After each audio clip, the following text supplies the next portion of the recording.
पालिकामा बनाएको कुरा आज सार्वजनिक भएको छ।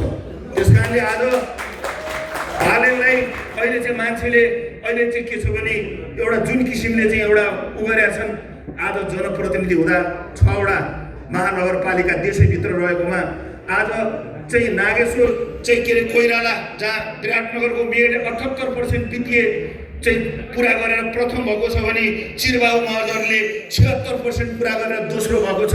त्यसै गरी तेस्रो पनि के छ भने अरू भएको छन्। तर बालेन शाह तपाईहरुले डाटामा हेर्नुहोस् 6 वटा महानगरपालिकाका मेयर मध्ये 6औं नम्बरमा छ, 44% मात्रै गरेको छ। त्यसकारण बालेनबाट देश चल्दैन। त्यसकारणले 25 अरबको बजेट मध्ये आज चाहिँ 11 अरब खर्च गरेका छैन। त्यसकारण जसले एउटा नगरपालिकाको बजेट खर्च गरेर पुँजीलाई परिचालन गरेर जनताको बीचमा विकास निर्माण र समृद्धिको यात्रा ल्याउन सक्दैन, फेसबुकमा गुगलमा मात्रै गरेर जनताको भूगोल बुझ्दैन, कालो चस्माले जनताको त्यो अप्ठ्यारो दिन देख्न सक्दैन।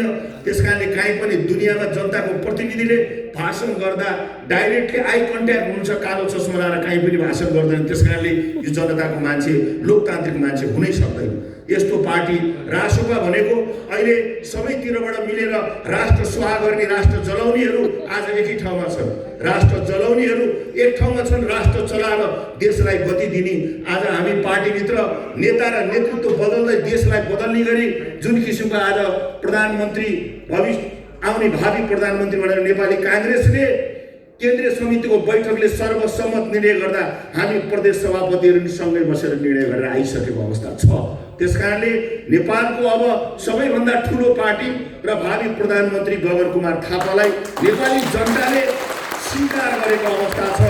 नगरपालिकामा फेरि उठ्दा हार्छु भन्ने डरले हारे पनि त्यताबाट झापातिर गएर हार्न पाए हुन्थ्यो भनेर भगौडे सिपाही जस्तो एउटा चाहिँ के छ भने 5 वर्षको आफ्नो कार्य पुरा नगरी भगौडे सिपाही जस्तो आज 44% काम गरेर उपलब्धि हासिल गर्न नसक्ने एउटा नगरपालिकामा त जिम्मेवारी पुरा गर्न नसकेर जनताको गरिबको पैसामा गणतन्त्रमा छुट्टै लिफ्ट बनाएर सामन्ती शोषक र चाहिँ यो चाहिँ के छ भने निरङ्कुश जस्तो जनताको प्रतिनिधि बनेर गर्ने कार्य गर्ने मान्छेलाई अब चिरफार गर्दै अबको यो भ्रमको चिरफार गर्दै हामीले जनताको बीचमा सत्य र यथार्थ स्थापित गर्नु छ।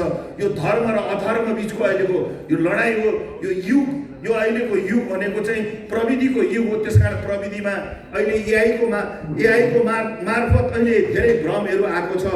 मैले अहिले चाहिँ रवि र रासोपाका बालेनको धेरै तपाईको भिडियोको चाहिँ हेरी, तर हेर्नुस् तपाईहरुले राम्रोसँग एउटै भिडियोको मान्छेलाई 10 ठाउँमा देखाएर त्यो भिडलाई प्रमाणित गर्ने कोसिस गरेको छ। त्यो राम्रोसँग हाम्रो प्रविधि जान्ने साथीहरूले त्यो भ्रमलाई चिर्नको लागि गाउँ बस्तीमा अब बाटामा होइन डाटामा गाउँ बस्तीमा जानुपर्ने अवस्था छ। त्यसकारण यो आजको विशेष गरी तरुणहरूको 13 जिल्लाको साथीहरूको यो उपस्थिति भनेको अब बाँकी दिन धेरै छैन। आज 3 गते भइसक्यो। अब हाम्रो 15 दिन छ। 15 दिनभित्रमा हरेक तरुणहरू गाउँ बस्तीमा गएर हाम्रो नेता गलत भए, हामी नेता सच्याउँछौँ, नीति सच्याउँछौँ, देश बदल्छौँ भनेर हिँडिसकेपछि अब सबैले एक अठोट गरेर हिजो शेरबहादुर दाइको लबी, हिजो कसको लबी, हिजो पूर्णदाइको लबी, हिजो विमलेन्द्रको लबी, हिजो चाहिँ के छ भने डाक्टर शेखर कोइरालाको लबी भन्ने पार्टीको आन्तरिक चुनावमा विभिन्न लबी होला। तर अहिले हाम्रो लबी एउटै हो, 4 तारे झण्डा र रुख हाम्रो अर्जुन दृष्टि हो। जनतालाई हामीले दिने विश्वास हो, जनताप्रति हामीले गर्ने विश्वास र जनताले हामीप्रति गर्ने भरोसा हो। मतदान भने मनबाट गर्ने दान हो, आत्मदान हो, मनबाट मन परेको पार्टी र मन परेको उम्मेदवारलाई गर्ने दान हो। त्यसकारण त्यो दान अहिले हामीले त्यो दानको लागि जनतासँग स्पष्ट रूपमा भन्नुपर्छ। इतिहास साक्षी छ, वर्तमान कायम छ। पटक पटकको सङ्घर्षमा हामीबाट भएका गल्ती सच्याउने, सुधार्न हामी तयार छौँ। हामी पटक पटक जनताको लागि राजा फाल्दै शान्ति प्रक्रिया गर्दै जनतालाई अब सुशासन, हाम्रो अबको क्रान्ति, हाम्रो अब अभियान भनेको हामीले व्यवस्था धेरै बदल्यौँ, राजा फाल्यौँ र शान्ति प्रक्रिया नै गर्यौँ। अब हामी चाहन्छौँ कि नयाँ पुस्ताले खोजेको सुशासन युक्त भ्रष्टाचार मुक्त व्यवस्था चलाउने कांग्रेसको मूल धर्म हुनेछ। त्यही बाटो अहिलेको हाम्रो महाअभियान हो। त्यसकारण यो महानिर्वाचनमा हामीले त्यही बाटोमा सुशासनयुक्त भ्रष्टाचार मुक्त शासन व्यवस्था नेपाली काङ्ग्रेसको अहिलेको आवश्यकता जनताको आवाज पनि त्यही हो। त्यो आवाज हाम्रो आवाज हो। जनता हामी जनतासँग हरेक दुःख सुखमा हिजो सशस्त्र विद्रोह हुँदा जनता मरिरहँदा बाटोमा जहाँ हिँड्दा पनि भय र त्रास हुँदा त्यो परिस्थितिलाई अन्त्य कसले गर्यो? काङ्ग्रेसले गर्यो। त्यो बेलामा राजा सक्रिय शासनतिर लाग्नुभयो। हामी राजालाई छोड्न तयार भयौँ। हामीले त्यो बेलामा राजा छोड्यौँ, हिन्दू राष्ट्र छोड्यौँ अनि हामीले मानवतासँग जनताको नाता जोड्यौँ कि द्वन्द्व अन्त्य गऱ्यौँ।